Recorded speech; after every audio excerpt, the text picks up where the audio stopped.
نضر الله وجوها لم تزل مثل السحاب من وريد القلب تروي عندما كل الهضاب. بسم الله الرحمن الرحيم. الحمد لله رب العالمين والعاقبة للمتقين والصلاة والسلام على سيد الأنبياء والمرسلين سيدنا وحبيبنا وحبيب رب العالمين محمد وعلى آله وأصحابه ومن هدى بهديه إلى يوم الدين. قال الله تبارك وتعالى في كتابه المجيد والفرقان الحميد: فأعوذ بالله من الشيطان الرجيم. بسم الله الرحمن الرحيم. ونزلنا عليك الكتاب تبيانا لكل شيء وهدى ورحمة وبشرى للمسلمين. وقال النبي صلى الله عليه وسلم: من لم يتغن بالقرآن فليس منا، أو كما قال صلی اللہ علیہ وسلم. برادران اسلام اور تلنگانہ، آندھرا پردیش کے مدارس سے 10ویں ریاستی مسابقۃ القرآن الکریم میں شرکت کرنے والے نونہالان ملت، اسٹیج پر جلوہ افروز علماء اور معزز حضرات، اس وقت ہم 10ویں ریاستی مسابقے کی مناسبت سے یہاں پر جمع ہوئے ہیں. تقریباً 10 دنوں میں یہ 8واں مسابقہ ہے. ہمارے مسابقۃ القرآن الکریم کے اسفار کا آغاز جھارکھنڈ اور اڑیسہ سے ہوا. پہلی تاریخ کو 10واں پہلا ریاستی مسابقہ اڑیسہ اور جھارکھنڈ کے مدارس کے طلباء کے درمیان ہوا. اس کے بعد دہلی، ہریانہ، پنجاب اور ہماچل، ان 4 ریاستوں کا میوات میں ہوا.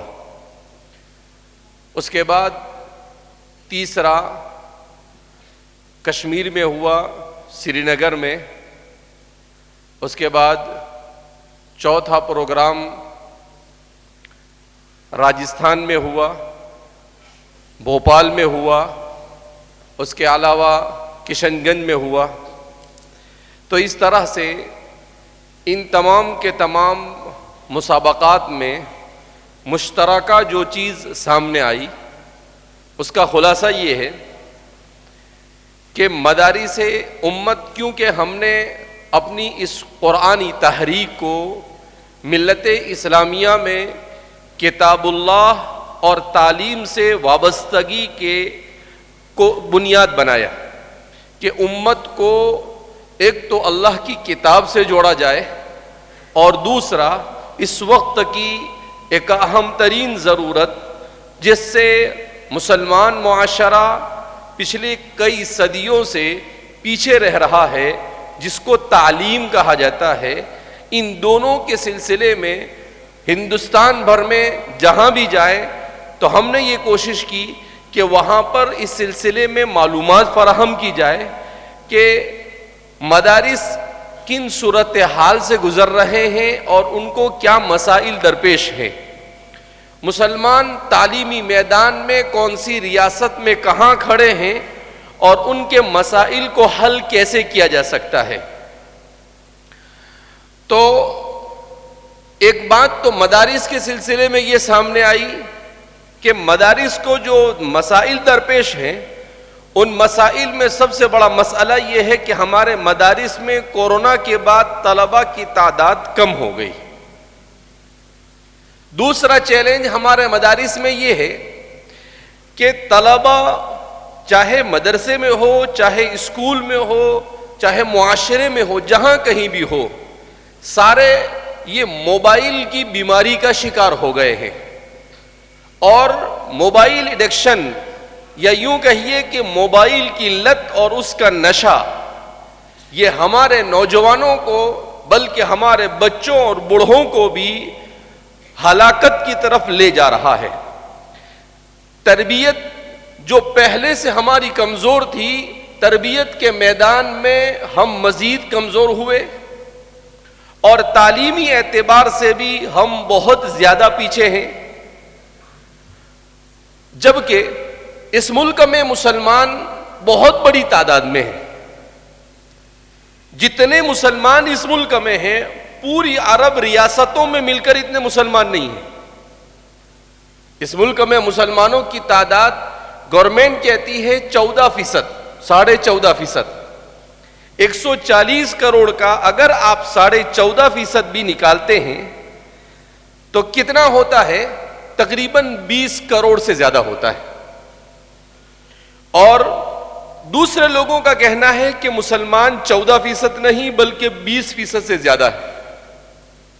تو اگر ہم 20% مسلمان پکڑتے ہیں تو اس صورت میں اس ملک میں مسلمانوں کی تعداد 28 کروڑ سے زیادہ ہو جاتی ہے۔ اب 28 کروڑ پوری دنیا میں سب سے بڑا مسلمانوں کا ملک ہے، وہ کون سا ہے؟ انڈونیشیا۔ انڈونیشیا میں مسلمان کتنے ہیں؟ 23 کروڑ۔ اور ہندوستان میں کتنے ہیں؟ 28 کروڑ۔ تو جتنے مسلمان وہاں نہیں اس سے زیادہ مسلمان یہاں ہیں۔ ہمارے ایک دوست ہے ترکی سے تعلق رکھتے ہیں، اور جناب یلدرم جو وہاں پر وزیر اعظم تھے ان کے فرسٹ ایڈوائزر، پہلے مستشار، یعنی ان کے مجلس استشاری کے سب سے بنیادی رکن ہے عمر فاروق کرکماز۔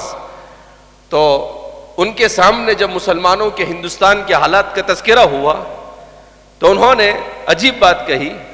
انہوں نے کہا، وہ چونکہ ماشاءاللہ عربی بڑی اچھی جانتے ہیں تو میں ان سے عربی میں بات کرتا ہوں ہمیشہ، تو انہوں نے مجھے کہا انتم تقولون المسلمون فی الاقلیہ فی الہند واللہ بعد اکثر من 200 ملین هل هذه الاقلیہ، کہ کسی ملک میں مسلمان اگر 200 ملین سے زیادہ ہے تو کیا اتنی بڑی تعداد کو اقلیت کہا جا سکتا ہے؟ کہا میں تو مسلمان ہندوستان میں اقلیت ہے یہ سمجھنے کے لیے تیار نہیں۔ کہا تم اپنے آپ کو اقلیت میں کہہ کر احساس کمتری میں مبتلا کر رہے ہو۔ اتنی بڑی تعداد میں مسلمان ہے تو یہ اقلیت میں نہیں، یہ اکثریت میں ہے۔ میں نے کہا کہ بات تو آپ کی صحیح ہے۔ کہا کہ کیسے صحیح ہے؟ میں نے کہا قرآن بھی کہتا ہے وَيَوْمَ حُنَيْنٍ إِذْ أَعْجَبَتْكُمْ كَثْرَتُكُمْ وَلَمْ تُغْنِ عَنْكُمْ فِئَتُكُمْ شَيْئًا وَلَوْ كَثُرَتْ وَأَنَّ اللَّهَ مَعَ الْمُتَّقِينَ، کہ بدر میں حضرات صحابہ کتنے تھے؟ 313۔ حنین میں صحابہ کی تعداد کتنی تھی؟ 10 سے 12 ہزار بیان کی جاتی ہے، اس سے زیادہ، کم از کم 12 ہزار صحابہ تھے۔ بدر میں کیا ہوا نتیجہ؟ دشمن 1000، مسلمان 300، دشمن ہر قسم کے ہتھیار سے لیس، مسلمانوں کے پاس لڑنے کے لیے تلوار تک نہیں، 2 گھوڑے تھے صرف، کوئی اسباب ظاہریہ نہیں تھے دنیا کے، اور قرآن کریم نے اس کو یوم الفرقان سے تعبیر کیا، بغیر اسباب کے تھے مگر ان کے پاس قوت ایمانی تھی، ان کے پاس رسول اللہ صلی اللہ علیہ وسلم کی اتباع تھی، کہ آپ صلی اللہ علیہ وسلم جن 313 کو لے کر نکلے تھے وہ 313 نہیں تھے، وہ انتہائی مضبوط جماعت تھی، کہ آپ صلی اللہ علیہ وسلم نے راستے میں پوچھا کہ بھائی تمہاری کیا رائے ہے؟ تو پہلے مہاجرین نے کہا کہ اللہ کے رسول صلی اللہ علیہ وسلم واللہ نقاتل دونک، ہم آپ کے ارد گرد لڑیں گے، اپنی جانوں کو قربان کر دیں گے پرواہ نہ وار، ہم کوئی پرواہ نہیں کریں گے۔ تو آپ صلی اللہ علیہ وسلم نے پھر دوسری مرتبہ پھر مہاجر کھڑے ہوئے، پھر اس کے بعد آپ صلی اللہ علیہ وسلم کا منشا سمجھ گئے، ایک انصاری صحابی، تو وہ انصاری صحابی رسول اللہ صلی اللہ علیہ وسلم کے جواب کے لیے کھڑے اور کہا کہ اللہ کے رسول صلی اللہ علیہ وسلم نحن لا نقول لكم كما قال بنو اسرائیل لموسیٰ اذهب انت وربك فقاتلا انها هنا قائدون بل نحن نقول، انہوں نے کیا کہا کہ ہم آپ کو بنی اسرائیل کی طرح جواب نہیں دیں گے کہ تم اور تمہارا رب جا کر لڑو فلسطین کو آزاد کرنے کے لیے، ہم تو یہاں بیٹھے بیٹھے تماشائی بن کر دیکھتے رہیں. کہا نہیں، خدا پاک کی قسم ہم آپ کے قدم بقدم رہیں گے. اگر آپ ہمیں کہیں کہ سمندر میں کود پڑو تو ہم بغیر سوچے سمندر میں کود پڑیں گے. اگر آپ ہمیں کہیں کہ آگ میں چھلانگ لگا دو تو ہم یہ نہیں سوچیں گے کہ ہم جل جائیں گے، مر جائیں گے. ہم بغیر سوچے سمجھے اس میں کود پڑیں گے. اللہ کے رسول صلی اللہ علیہ وسلم کو اسی وقت یقین ہو گیا کہ اس جماعت کے ساتھ میں کبھی شکست نہیں کھا سکتا ہوں. آپ صلی اللہ علیہ وسلم ان کو لے کر نکلے. اسباب دنیا بیوقوف کہہ رہی تھی، جیسے آج بھی ایک جماعت کو دنیا بیوقوف کہہ رہی ہے. کہا کہ نہتے کچھ نہیں، ایسا کیا کیا انہوں نے، مگر ہوا کیا نتیجہ؟ وہ 3 گنا سے زیادہ تھے. 313 کو اگر ملٹیپل بھی کریں ہم تو 313 کے کتنے ہوتے ہیں؟ 939 ہوتے ہیں. لیکن وہ 1000 سے زیادہ تھے. روزانہ کئی اونٹ ذبح کر کر کھاتے تھے. ان کا مضبوط کھانا، ہتھیار، سب کچھ. مگر ہوا کیا؟ شکست سے دوچار ہوئے. قرآن کریم دوسرے کا بیان کرتا ہے وَيَوْمَ حُنَيْنٍ إِذْ أَعْجَبَتْكُمْ كَثْرَتُكُمْ، کہ یہاں پر حضرات صحابہ کو یقین اسباب کی کمی کی وجہ سے اللہ کی ذات پر تھا، اور ان کو یقین تھا کہ ہم رسول اللہ صلی اللہ علیہ وسلم کی معیت میں شکست کا سوال ہی پیدا نہیں ہوتا ہے. ان کا مورل بہت مضبوط تھا، وہ ذہنی اعتبار سے بھی تیار تھے.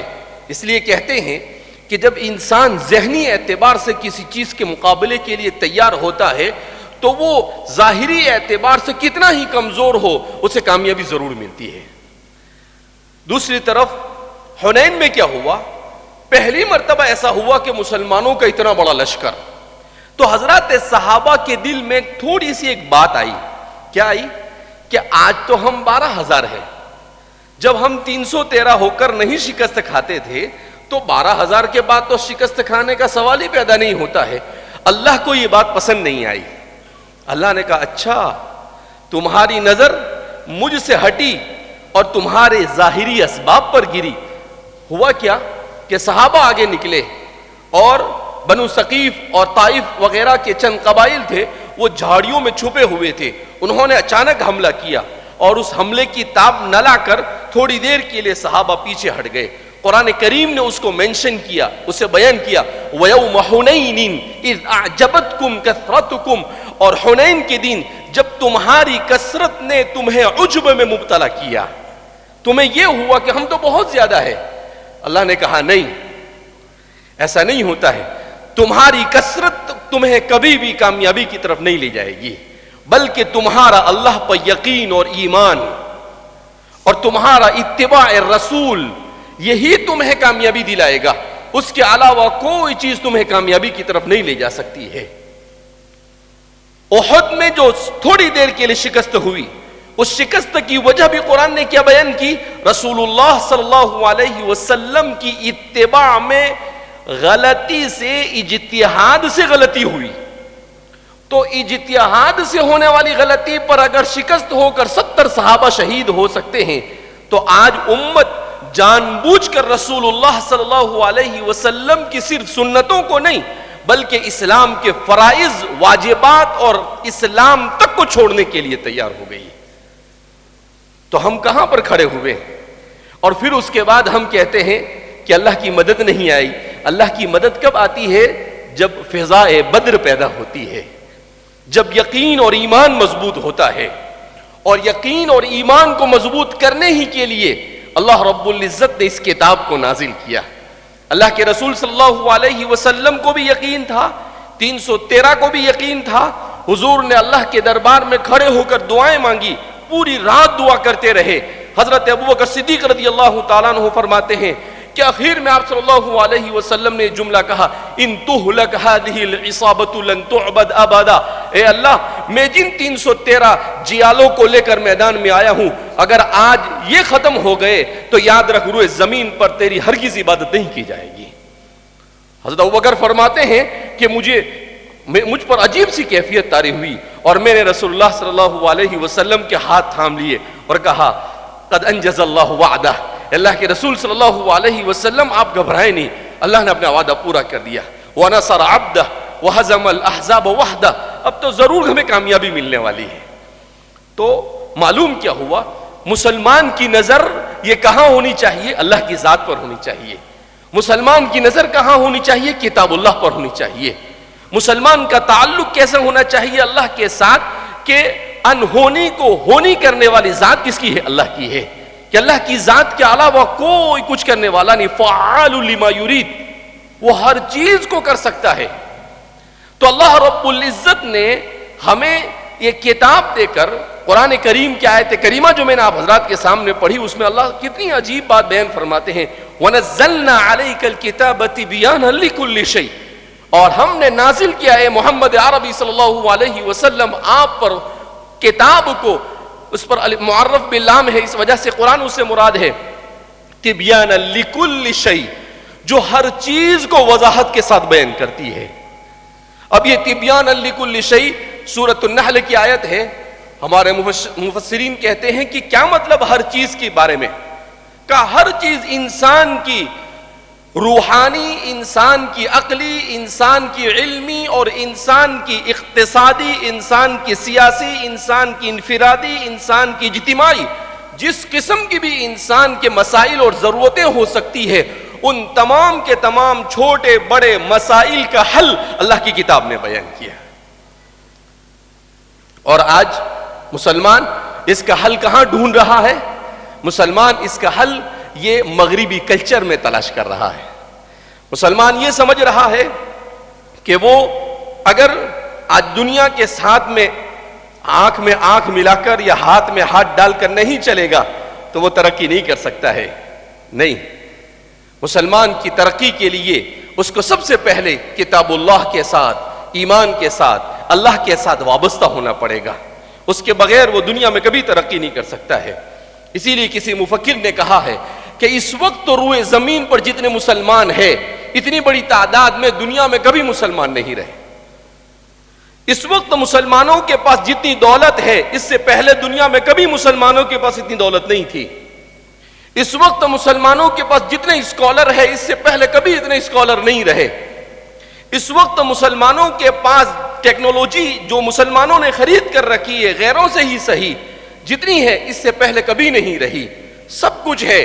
اگر مسلمانوں کے پاس نہیں ہے تو وہ ہے ایمان کی کمزوری. ایمان کمزور ہو گیا. قرآن سے وابستگی نہیں رہی، رسول اللہ صلی اللہ علیہ وسلم کی سنتوں سے وابستگی نہیں رہی، جس کی وجہ سے غثاء ان کا غثاء السیل، امت کی صورتحال کیا ہے؟ اللہ رب العزت نے کہا کہ تمہاری نظریں ہم سے ہٹی اور دنیا کے اسباب پر پڑی. تم نے اپنی کرسیوں کو بچانا، تم نے اپنی دولت کو بچانا، تم نے اپنا دنیا کو بچانا، اسی کو اپنی زندگی کا مقصد سمجھ لیا. تو جاؤ، ہم نے بھی تمہیں دنیا کے لوگوں کے حوالے کر دیا. کھاؤ ٹھوکرے تم. کبھی امریکہ کے سامنے سجدہ کرو، کبھی یورپ کے سامنے سجدہ کرو، کبھی برطانیہ کے سامنے سجدہ کرو، کبھی اس کے سامنے، کبھی اس کے سامنے. ایسے ہی تمہاری زندگی ذلت کے ساتھ گزرتی رہے گی.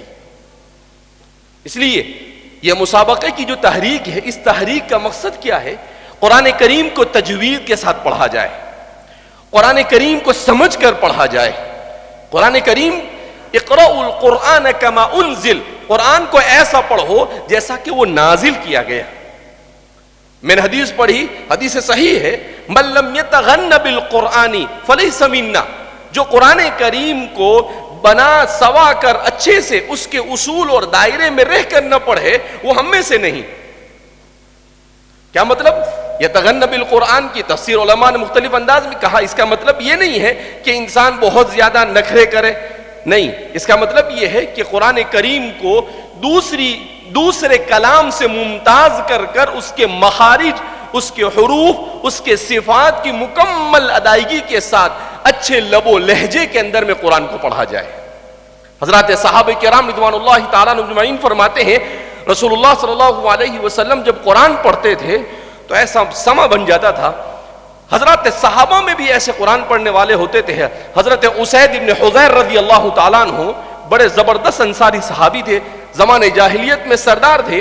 وہ کہتے ہیں کہ ایسا قرآن پڑھتے تھے. وہ ایک مرتبہ قرآن کی تلاوت کر رہے تھے کہ قرآن کی تلاوت رات تہجد میں اٹھ کر سفر میں تھے، مدینہ سے باہر تھے، ان کے ساتھ ان کا گھوڑا تھا اور ان کا بچہ سو رہا تھا. تو قرآن پڑھتے پڑھتے اچانک دیکھا کہ گھوڑا بدکنے لگا. یہ قرآن پڑھتے رہے، ان کو قرآن پڑھنے میں بڑا لطف آ رہا تھا کیونکہ وہ عرب تھے، قرآن کو سمجھتے تھے. آج تو ہمارے پاس قرآن کو سمجھنے کے لیے ٹائم بھی نہیں ہے. تو اب وہ پریشان ہو گئے کہ کیا ہو رہا ہے. بہرحال مجبور ہو کر انہوں نے قرآن، کہیں گھوڑا اس بچے کو رونڈ نہ ڈالے، اس لیے انہوں نے قرآن ختم کیا. صبح میں رسول اللہ صلی اللہ علیہ وسلم کی مجلس میں آئے اور کہنے لگے، اللہ کے رسول صلی اللہ علیہ وسلم میرے ساتھ ایسا حادثہ ہوا. آپ صلی اللہ علیہ وسلم نے کہا، اے اسید ابن حضیر، تم اتنا بہترین قرآن پڑھ رہے تھے کہ آسمان سے فرشتے اتر کر تمہارا قرآن سن رہے تھے، جس کو تم نہیں دیکھ رہے تھے، مگر وہ گھوڑا انہیں دیکھ رہا تھا، اسے نظر آ رہا تھا، اس لیے وہ بھی دیکھ رہا تھا. ایسا قرآن پڑھتے تھے کہ فرشتے ان کے قرآن کو سننے کے لیے زمین پر اتر آتے تھے. حضرت ابی ابن کعب سے اللہ کے رسول قرآن سنتے تھے، اس لیے کہتے ہیں قرآن پڑھنا عبادت اور قرآن کو سننا عبادت. حضور خود سنتے تھے اور کہتے تھے کہ ابی اقرأ علیہ، تم پڑھ کر سناؤ مجھے. تو وہ کہتے کہ اللہ کے رسول آپ پر تو قرآن نازل ہوا، میں آپ کو کیسے پڑھ کر سناؤں؟ تو وہ کہتے کہ اللہ نے مجھے کہا کہ میں تم سے قرآن سنوں.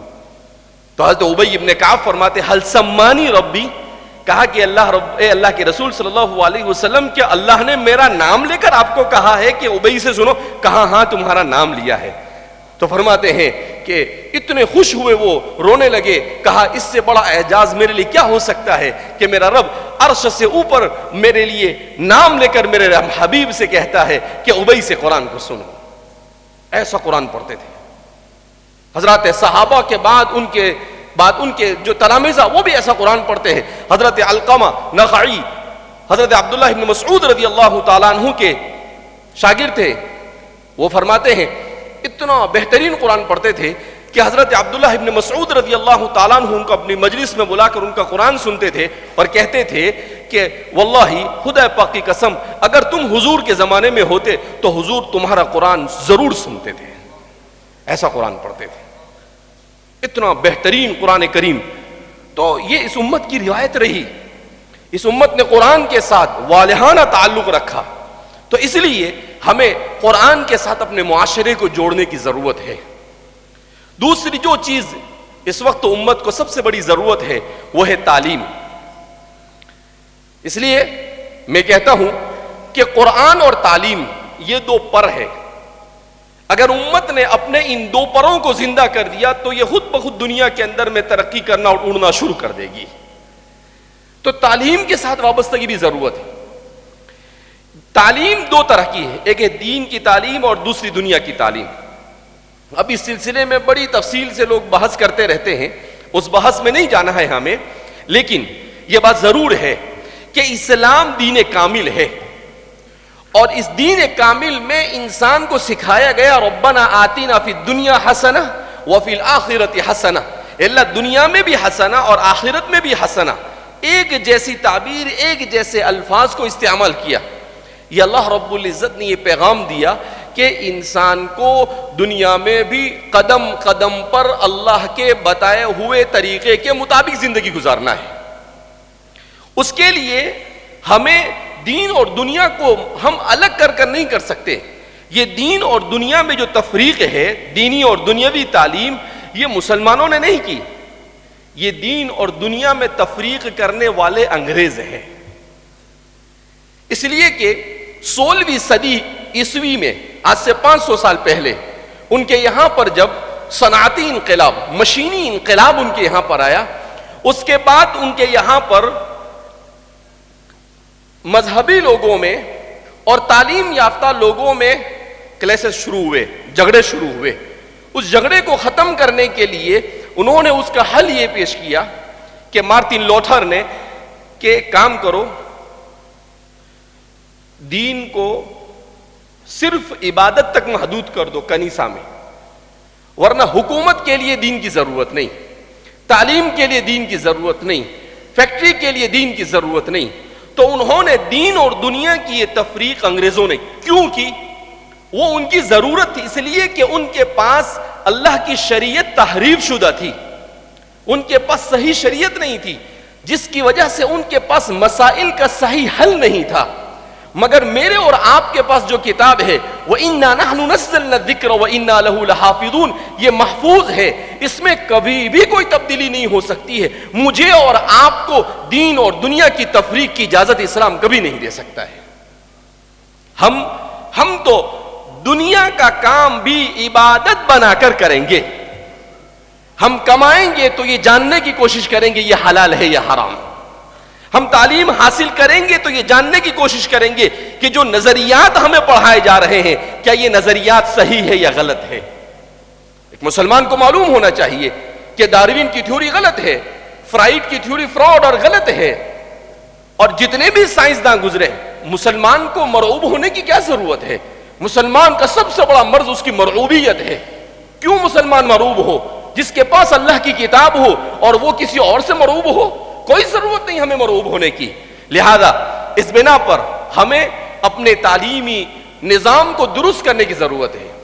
ہم حضرت مولانا تقی عثمانی صاحب کی ایک بات کہہ کر میں اپنی بات کو ختم کروں گا. شیخ الاسلام فقیہ العصر حضرت مولانا تقی عثمانی صاحب نے اپنے ایک بیان کے اسکول کے ایک فنکشن میں آپ نے کہا کہ دین اور دنیا کی تفریق انگریزوں نے کی. اس کی پوری تاریخ ہے جس کو ہمارے تعلیم یافتہ طبقے کو پڑھنا چاہیے.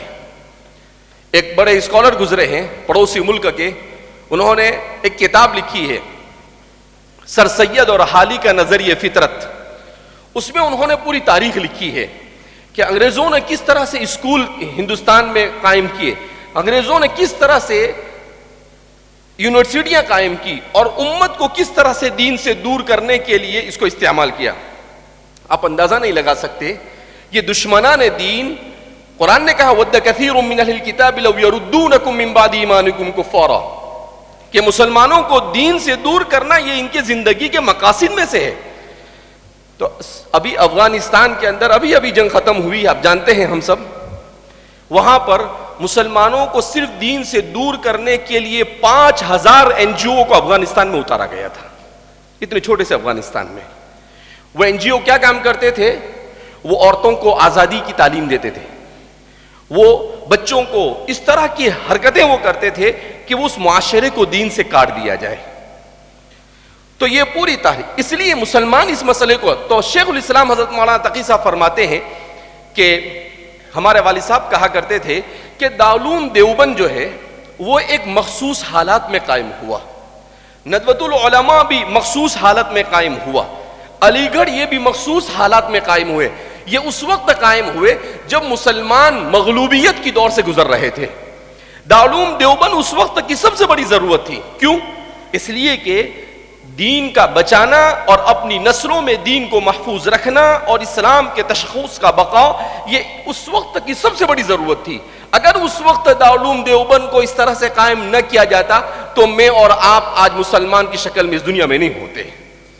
اللہ جزائے خیر عطا فرمائے حجت الاسلام حضرت مولانا قاسم صاحب نانوتوی رحمۃ اللہ علیہ کو اور ان کے رفقا کو کہ انہوں نے اتنی بہترین فکر قائم کی کہ دنیا کی اس 200 سال میں اگر سب سے کامیاب کوئی تحریک ہے جس تحریک نے پوری دنیا پر اسلام کا صحیح نظریہ پیش کیا تو وہ تحریک دیوبند ہے الحمدللہ، جس میں نہ غلو ہے نہ افراط اور تفریط ہے.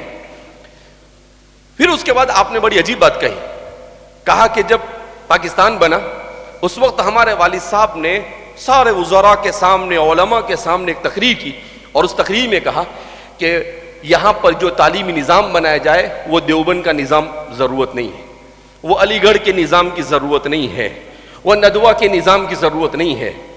تو پھر لوگوں نے تعجب سے پوچھا کیسے نظام کی ضرورت ہے؟ کہا ایسے نظام تعلیم کی ضرورت ہے جس نظام تعلیم میں ہر چیز کو جو الہاد کا رنگ دیا ہے اسے ربانیت کا رنگ دے دیا جائے.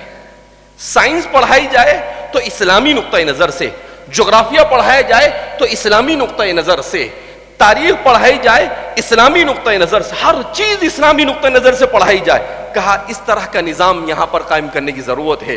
پھر آپ فرماتے ہیں مگر افسوس کہ ہمارے والد صاحب کی کسی نے نہیں سنی. اس کے بعد آپ نے کہا ٹھیک ہے حکومتوں نے یہ کام نہیں کیا مگر یہ ذمہ داری اب علماء کے ذمہ ہے. کہ علماء اپنے دینی اداروں کے ساتھ عصری تعلیم دینی ماحول میں دینے کے لیے اپنے ہی نگرانی کے اندر میں عصری اداروں کو قائم کریں. جب تک کہ علماء اس ذمہ داری کو نہیں نبھائیں گے، کل قیامت کے دن ان کو اللہ کے سامنے جواب دینا پڑے گا. اس لیے کہ یہ ہمارے نوجوان لڑکے اور لڑکیاں جو ارتداد کا شکار ہو رہی ہے، یہ کیوں ہو رہی ہے؟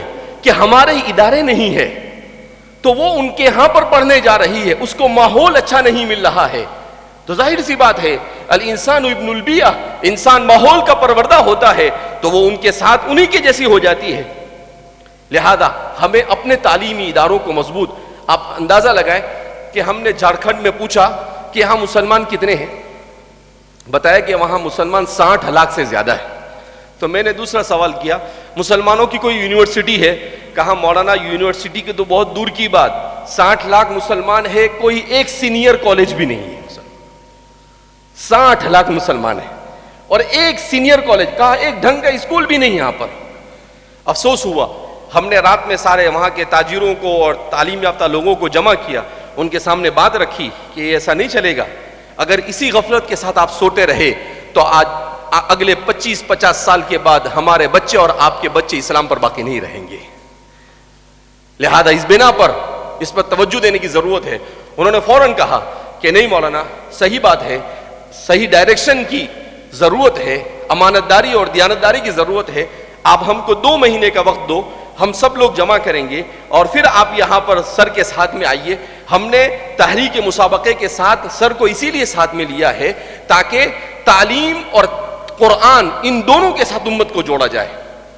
تو انہوں نے کہا کہ کوئی بات نہیں، یہ امت، جیسا ابھی سر نے بھی کہا کہ امت زندہ ہے، ان کو یہ پیسے بھی دینے کے لیے تیار ہے، مگر انہیں بھروسے والے افراد چاہیے، انہیں صحیح کام کرنے کا چاہیے. اسی لیے میں کہتا ہوں 2 چیزیں کامیابی کے لیے ضروری ہے، ایک نیت کا صحیح ہونا اور دوسرے طریقے کا صحیح ہونا. نیت اور طریقہ 2 چیز صحیح ہے. خدا پاک کی قسم کھا کر اللہ کے گھر میں کہتا ہوں کہ کامیابی ملنا ہی ہے. اور مسلمان، دنیا کی دوسری قومیں اگر 50-100 سال میں ترقی کرتی ہے، مسلمان 5 سے 10 سال میں ترقی کرتا ہے. کیوں؟ اس لیے کہ جب اس کی نیت صحیح ہوگی، اس کا طریقہ صحیح ہوگا تو اللہ کی مدد اس کے ساتھ ہوگی.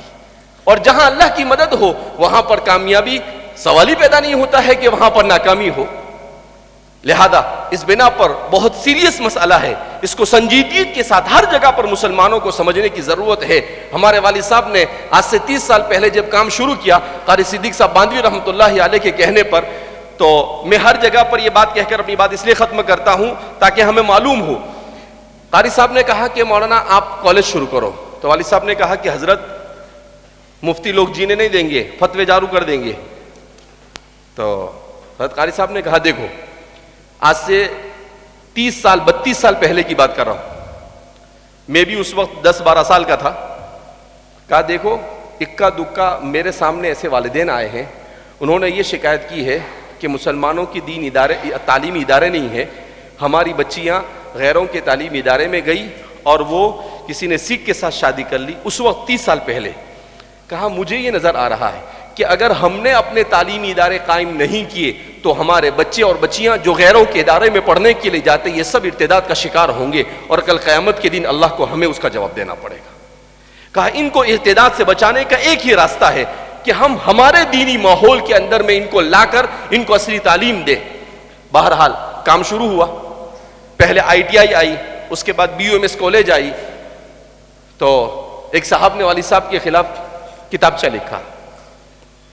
حضرت قاری صدیق صاحب آئے تو حضرت والد صاحب نے کہا کہ دیکھو حضرت، میں نے پہلے ہی کہا تھا آپ سے.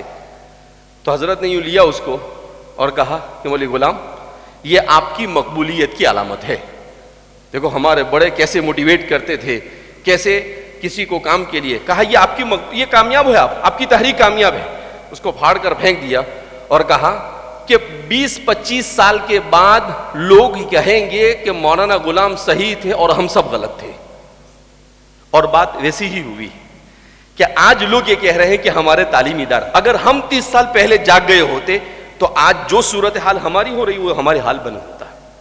اس لیے ہمیں اپنے لڑکیوں کی مستقل اسکولیں، ہمیں اپنے لڑکیوں کی مستقل کالجیں، ہمیں اپنے ادارے کو قائم کرنے کی ضرورت ہے. تو ہم اس کی فکر کریں، اپنے مدارس کی تعلیم کو معیاری بنائیں، ہمارے مدارس میں جو بچے کم ہو رہے ہیں ان کی وجوہات پر غور کریں، اور انہیں بھی دینی تعلیم کے ساتھ ساتھ عصری اسکلز کی جو ضرورت ہے ان ضرورت کے مطابق ان کو آگے بڑھائے۔ ابھی آسام میں ایک بچہ آیا میرے پاس اور رونے لگا۔ میں نے کہا بھئی کون ہو بیٹا تم؟ تو کہا کہ میں عقل کوہ میں پڑھا ہوں۔ تو میں نے کہا کیا کرتے ہو؟ تو کہا کہ میں آپٹیکل کی دکان ڈالی ہے میں نے۔ تو میں نے کہا اچھا، کچھ پڑھاتے وغیرہ بھی ہو؟